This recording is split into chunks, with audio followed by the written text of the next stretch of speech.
व्यापार है जिसमें लाभ भी खूब मिलता है। लोकसभा चुनाव से ठीक पहले सुप्रीम कोर्ट ने एक ऐसा एक्शन लिया जिससे पूरे देश में खलबली मच गई। सुप्रीम कोर्ट ने इलेक्टोरल बॉन्ड को असंवैधानिक बताकर रद्द कर दिया। इसके साथ ही एसबीआई से बॉन्ड की सारी डिटेल मांगी कि कौन सी पार्टी को किस व्यक्ति या कंपनी ने कितना चंदा दिया। एसबीआई ने काफी डांट फटकार के बाद चुनाव आयोग को जानकारी तो दे दी, लेकिन आधी अधूरी। अब इसकी वजह से बैंक को फिर से कोर्ट ने फटकार लगाई। अभी तक की जितनी जानकारी सामने आई उसके हिसाब से सबसे ज्यादा चंदा भारतीय जनता पार्टी को दिया गया।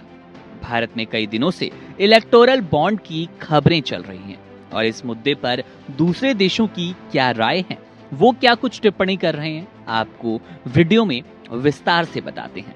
सबसे पहले बात करते हैं अमेरिकी अखबार यानी कि द न्यूयॉर्क टाइम्स की। न्यूयॉर्क टाइम्स लिखता है, भारत में राजनीति एक महंगा व्यापार है जिसमें लाभ भी खूब मिलता है।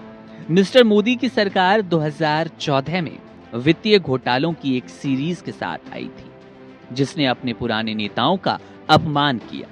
भारतीय मीडिया भी मोदी सरकार का पूरा समर्थन करती है। अब इसके बाद ये अखबार चिंता जताता है कि बड़े अमीरों का नाम इस लिस्ट में शामिल कैसे नहीं है। अखबार आगे लिखता है, डोनर की लिस्ट में अडानी ग्रुप का नाम नहीं है, जिस कंपनी की कीमत मोदी सरकार के आने के बाद 1000 गुना बढ़ चुकी है। लिस्ट में मुकेश अंबानी का नाम भी नहीं। हालांकि तीसरे नंबर पर सबसे ज्यादा चंदा देने वाली कंपनी का कनेक्शन रिलायंस इंडस्ट्रीज से है। द न्यूयॉर्क टाइम्स के अलावा पड़ोसी मुल्क पाकिस्तान ने क्या लिखा, आपको वो बताते हैं। पाकिस्तान का मशहूर अखबार द डॉन लिखता है, वो कंट्रोवर्शियल स्कीम जिसकी मदद से प्रधानमंत्री मोदी ने एक बड़े युद्ध अभियान की शुरुआत की और अपने प्रतिद्वंदियों को छोटा बना दिया। उस इलेक्टोरल बॉन्ड के डाटा को सार्वजनिक कर दिया गया। सबसे ज्यादा चंदा देने वाली संस्थान एक लॉटरी कंपनी निकली। अब थोड़ा आगे बढ़ते हुए बात करते हैं द गार्डियन की। ये क्या कुछ लिखता है। द गार्डियन लिखता है, लैक ऑफ ट्रांसपेरेंसी की वजह से इलेक्टोरल बॉन्ड को आलोचना का सामना करना पड़ा। इलेक्टोरल बॉन्ड पर सुप्रीम कोर्ट का एक्शन बीजेपी के लिए तगड़ा झटका है। बीजेपी को इस बॉन्ड का सबसे ज्यादा फायदा मिल रहा था। अब मशहूर मीडिया कंपनी बीबीसी की भी बात कर लेते हैं। बीबीसी अपनी हेडलाइन में लिखता है, भारत के टॉप राजनीतिक दानदाताओं में लॉटरी कंपनी सबसे आगे।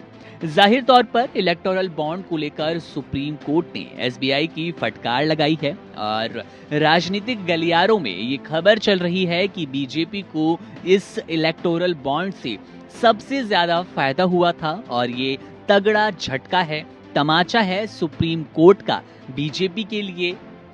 और कुछ ऐसी ही चर्चा चल रही है विदेशी मीडिया में, जहां तमाम अखबार लगातार ये लिखने की कोशिश कर रहे हैं कि भारत में राजनीति एक व्यापार है, राजनीति का लाभ सिर्फ बीजेपी यानी कि मोदी सरकार को हो रहा है।